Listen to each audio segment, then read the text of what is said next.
कहानी की शुरुआत में जैक को दिखाते हैं जो कि संतरा पीने के लिए यहाँ बार में आया है। ये बार अलग टाइप का है। यहाँ पर संतरे के साथ मौसमी भी मिलते हैं। एक लड़की इससे बात करने लगी तो पास ही बैठे बॉबी को जलन होने लगी। हालांकि वो पहले से लौंडियों से घिरा हुआ था। उसने जैक के पास बैठी लड़की को अपने पास बुलाया तो लड़की ने उसकी बेइज्जती कर दी, ये कहते हुए कि पहले अंडे से तो बाहर निकल जा। ये सुनते ही बॉबी के अंदर का देवल जाग गया और वो गुस्से में जैक और लड़कियों की तरफ बढ़ने लगा। वो जैक को यहाँ से निकलने के लिए कहने लगा और जब जैक शांति से जा रहा था तो बॉबी ने उंगली ही नहीं पूरा हाथ ही कर दिया, जिसके चलते जैक ने उसकी नाक तोड़ दी। तभी बॉबी के गुंडे भी आ जाते हैं, लेकिन जैक ने उन्हें भी आसानी से पेल दिया। अब बॉबी का बाप मशहूर बिजनेसमैन और क्राइम लॉर्ड निकल्स यहाँ पर आ गया। अच्छा, तो ये अपने बाप पे उछल रहा था, सो निकल्स इसे पुलिस स्टेशन ले गया ताकि इससे सच उगलवा सके। निकल्स उसका नाम जानना चाहता था। निकल्स को पहली नजर में ही लगा कि वो ट्रिपल एच है, लेकिन उसका अंदाजा गलत निकला। फिर उसने अपने आदमियों से कहा कि जल्दी इसका मुंह खुलवाओ। बाहर जाते हुए निकल्स को एक फोटो दिखाई गई जो जैक के सामान में से मिली थी।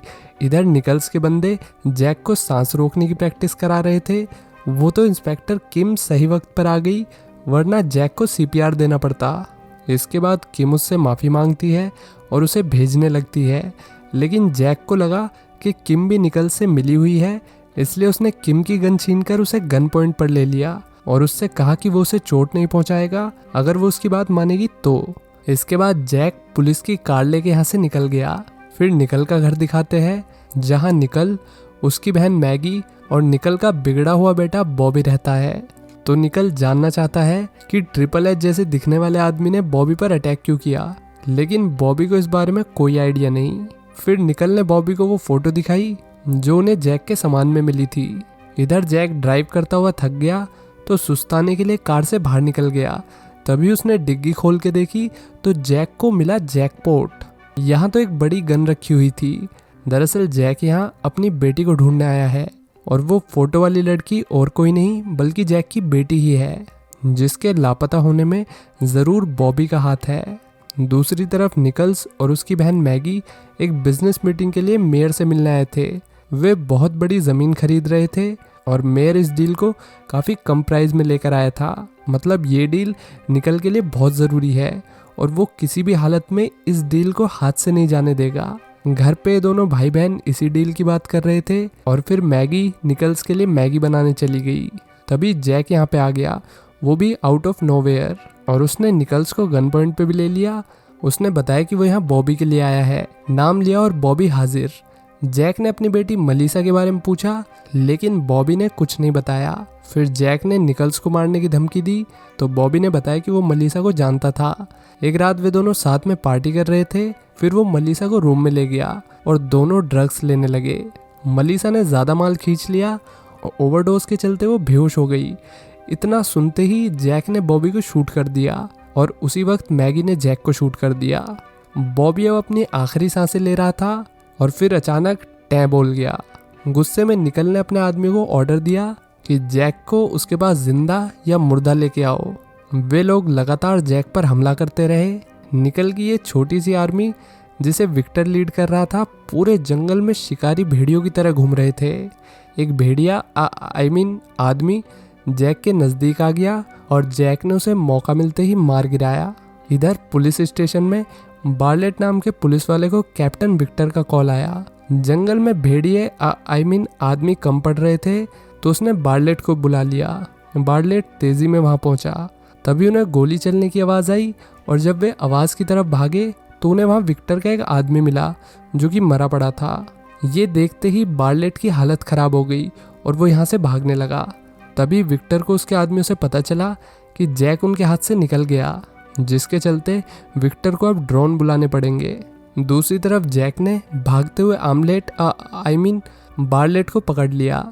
बार्लेट ने उससे कहा कि वो बाकियों के जैसा बुरा पुलिस वाला नहीं है, इसलिए उसे छोड़ दिया जाए। इस पे जैक ने कहा कि वो उसे छोड़ देगा, लेकिन सिर्फ एक शर्त पर कि अगर वो ये सब बात किम को बताए और उसकी बेटी मलीसा को ढूंढने में उसकी मदद करे तो। बार्लेट उसकी बात मान गया और उसने स्टेशन पहुंचते ही किम को सारी बात बता दी। दूसरी तरफ मेयर गुस्से में था। वो निकल को धमकी दे रहा था कि अगर इस सब की वजह से डील पर कोई असर हुआ तो अच्छा नहीं होगा। बताओ, निकल का लोंडा निकल लिया और ये मेयर डील पे मर रहा है। इधर स्टेशन में बार्लेट और किम कंफ्यूज थे कि उन्हें किसका साथ देना चाहिए, क्योंकि जैक अपनी बेटी को ढूंढ रहा था और मोस्ट प्रोबेबली उसकी बेटी के साथ जो भी हुआ है उसमें ज़रूर निकल का हाथ है। इसलिए पुलिस वालों ने फैसला किया कि वे इस केस की गहराई तक जाएंगे। रात में मैगी ने निकल को दिलासा दिया कि वे जैक को ढूंढ लेंगे और अपने बिजनेस को बचा लेंगे।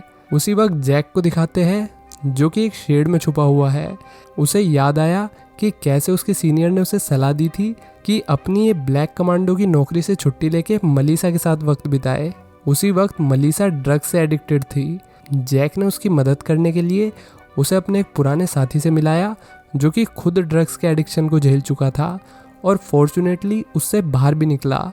उसने मलीसा को थोड़ी मोटिवेशन दी, लेकिन इंस्पिरेशन और मोटिवेशन में उतना ही फर्क है जितना कि प्रैक्टिकल और थ्योरी में। ये मोटिवेशन भी मलीसा के कोई काम नहीं आई और इधर जैक भी अपने काम में बिजी हो गया। फिर वो मलीसा से कई साल बाद मिलता है। मलीसा अब उसकी शक्ल भी देखना नहीं चाहती थी क्योंकि जैक ने पिता होने का फर्ज नहीं निभाया, जिस वजह से मलीसा कभी उड़ नहीं पाई। अगली सुबह यहाँ जैक का कमांडर मर्फी आ पहुंचा। वो बिना अपना इंट्रोडक्शन दिए निकल के घर में घुस गया और उससे मिलने की डिमांड करने लगा। मर्फी के हिसाब से वही जैक को सरेंडर करवा सकता था। हालांकि निकल ने कहा कि उसे उसकी ज़रूरत नहीं पड़ेगी क्योंकि वो उसे जिंदा नहीं बल्कि मुर्दा पकड़ेंगे। दूसरी तरफ शेड में जैक की आंख लग गई और तभी निकल के आदमियों ने जैक को बंदे से बंदी बना लिया। उन्होंने उसे खूब मारा। सारी फुटबॉल प्रैक्टिस इसी पे कर लेंगे क्या?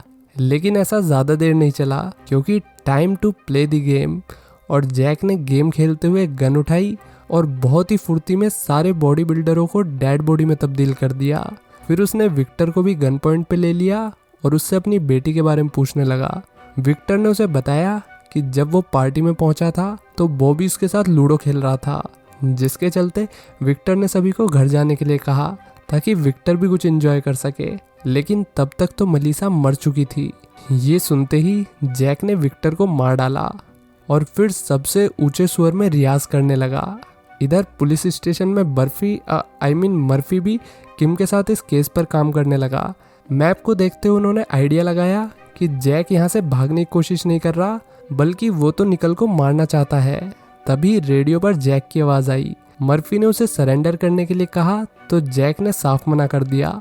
जैक का कहना था कि वो उन सबको मार देगा जो भी मलीसा के लापता होने में शामिल है और आखिर में वो निकल को मारेगा। अब मर्फी समझ गया कि जैक ऐसे नहीं मानेगा, इसलिए वे लोग भी जंग के लिए तैयार होने लगे। इधर जैक ने बंदूक की नोक पर एक ट्रक चुरा लिया और टाउन की तरफ बढ़ने लगा। उसके दिमाग में इस वक्त सिर्फ बदला चल रहा था। इधर टाउन में मर्फी ने सोल्जर्स को तैनात कर रखा था जो जैक के आने का इंतजार कर रहे थे। जैक भी बेवकूफ़ नहीं था। वो टाउन में तब गया जब अंधेरा हो गया। फिर ट्रक से उतर के कुछ दूर चल के वो एक जगह छुप गया। हालांकि स्नाइपर ने उसे देख लिया और शूट कर दिया। जैक स्नाइपर के शॉट से तो बच गया, लेकिन अब उसकी लोकेशन रिवील हो चुकी थी। सभी सोल्जर्स जैक की तरफ बढ़ते हुए गोलियां चलाने लगे। जैक ने एक दो को तो मारा, एक दो से ज़्यादा कोई मार दिया, लेकिन सोल्जर्स की एक भी गोली जैक को नहीं लगी। सोल्जर्स उसकी तरफ बढ़ने लगे, लेकिन जो भी जैक के पास आता वो मारा जाता। तभी शायद जैक सिंगल है। एक ग्रेनेड के चलते वो गिरा, फिर उठा और भागने लगा। भागते भागते वो एक बिल्डिंग में जा छुपा। दो सोल्जर उसके पीछे बिल्डिंग में घुसे, लेकिन फिर कभी बाहर नहीं आ पाए क्योंकि जैक ने उन्हें RIP रिप कर दिया। फिर किम कार लेके यहाँ से भागने लगी, लेकिन जैक ने उसे बीच रास्ते में रोक लिया। उसने किम को ऑर्डर दिया कि वो उसे निकल के पास लेके जाए। यहाँ निकल अपनी बहन के साथ चिल कर रहा था। ज़्यादा ही जस्ट चिल हो गया तो मैगी बनाने के लिए अंदर चली गई और जब निकल उसके पीछू पीछू अंदर आया तो उसने देखा कि जैक ने मैगी को गन पॉइंट पे ले रखा है। जैक ने उसे हथियार निकालने के लिए कहा और फिर हॉट सीट पे बैठने का ऑर्डर दिया। जैक जानना चाहता था कि उसकी बेटी के साथ क्या हुआ था, लेकिन निकल ने बताने से मना कर दिया, जिसके चलते जैक एक एक कर मैगी की उंगलियां तोड़ने लगा। फिर निकल सच बताने के लिए तैयार हो गया। उसने कहा कि मलीसा उसके बेटे की तरह एक एडिक्ट थी और ना ही बॉबी ने उसे मारा है और ना ही उसने। हालांकि जैक इस थ्योरी को पहले ही रिजेक्ट कर चुका था। वो यहाँ सच सुनने आया था, जुमलेबाजी नहीं। फिर निकल ने उसे शूट करने के लिए कहा, साथ ही ये भी कहा कि जैक को कभी पता नहीं चलेगा कि उसकी बेटी की बॉडी कहाँ पर है। ये बात किम ने सुन ली और निकल के घर पर बैकअप टीम को जाने का आदेश दिया। अब पुलिस ने पूरे घर को चारों तरफ से घेर लिया। जैक ने उन दोनों को घर से बाहर निकलने के लिए कहा। मर्फी जैक को बंदूक नीचे करने के लिए कहता है, तभी जैक रोने लगा। यहाँ हमें पता चलता है कि मलिसा पार्टी में नहीं मरी थी, वो तो जिंदा थी जब बॉबी और निकल उसे लेक पर लाए। बॉबी उसकी मदद करना चाहता था, लेकिन निकल ने मना कर दिया, ये कहते हुए कि ये लड़की हमारे लिए मुसीबत बन सकती है। और फिर निकल मलिसा को सांस रोकने की प्रैक्टिस कराने लगा। अब जैक निकल को मारना चाहता था, लेकिन मर्फी की वजह से उसने ऐसा नहीं किया और तभी निकल और मैगी को गिरफ्तार कर लिया जाता है। फिर जैक यहाँ से चला गया जैसे कि उसने कुछ किया ही ना हो। भाई ने 30-35 लोग मार दिए पिछले 3-4 दिन में और इस पे कोई कार्रवाई नहीं हुई। और इधर जिस गाड़ी में निकल और मैगी जा रहे थे, उस गाड़ी को साइड में खड़ी करके बार्लेट बाहर निकल गया। तभी दूसरी गाड़ी में से बर्फी निकला और उसने मशीन गन से निकल और मैगी दोनों को भून डाला। दोस्तों, वैसे तो इस मूवी का नाम every last one of us है, पर एक्चुअल में मूवी का नाम होना चाहिए अंधा कानून। तो कैसी लगी एक्सप्लेनेशन, लाइक कमेंट करके बताइए। और अब कंटेंट रेगुलर आएगा और शाउट आउट नेक्स्ट वीडियो में मिलेंगे। सो मिलते हैं नेक्स्ट वीडियो में। Till then take care, bye bye.